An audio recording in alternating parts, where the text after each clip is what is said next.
So, Rabbi Yehudah, the first question for you is, as a member of Knesset and a close follower of the political situation and the religious movement in Israel, can you explain the changes you've seen in how the religious aspects of the Temple Mount are viewed differently today by the Jews than they were in the past? Okay. First of all, from the first on the row, I just want to take the advantage of, in the same name of all of us, thank you for Israel 365, Breaking Israel News, for organizing this wonderful conference. I just say that it's definitely not a kunst to talk about prophecy and the news way after the establishment of the State of Israel and after the return to Jerusalem. Let's see you do it if you do it in 2,000 years of exile, writing news in the prophecy.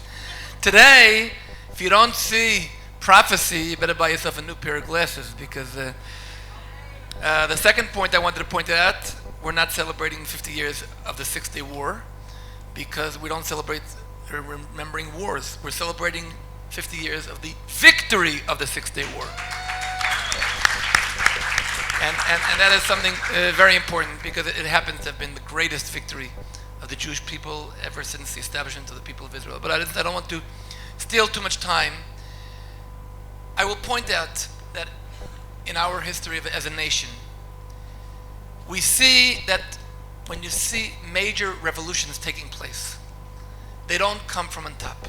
It's never the rabbis or the religious leaders or any kind of leaders leading the people. It's the simple people and it happened in every single revolution I can put my finger on, whether it was the Haskalah, Enlightenment, whether it was the Zionist movement, whether it was the feministic movement. You never saw rabbis leading it. As a matter of fact, you saw the most modern, open-minded rabbis in the world. Rav Kook, 80 years ago, writes an answer that by no means can any woman participate in elections. And today, let me see any rabbi dare to put out a psak like that. But Baruch Hashem, because that's the world. Because the world is not static. The world is dynamic. And things happen.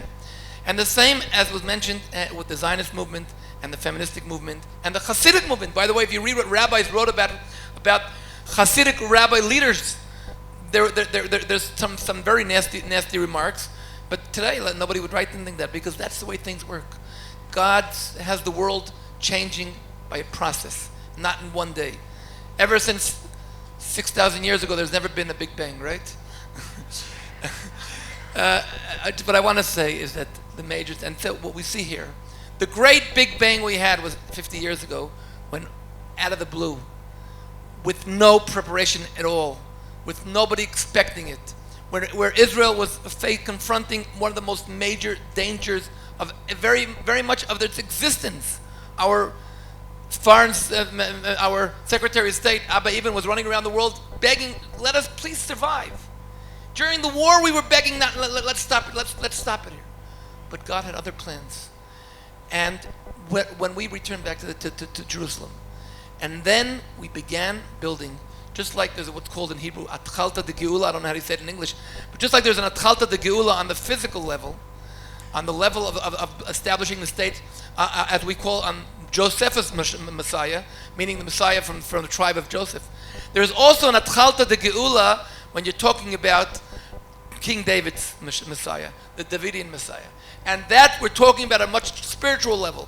And here we see, in the past decade or two, a major change. When I started going up to Temple Mount 25 years ago, there were in a whole year we had 100 Jews ascending Temple Mount.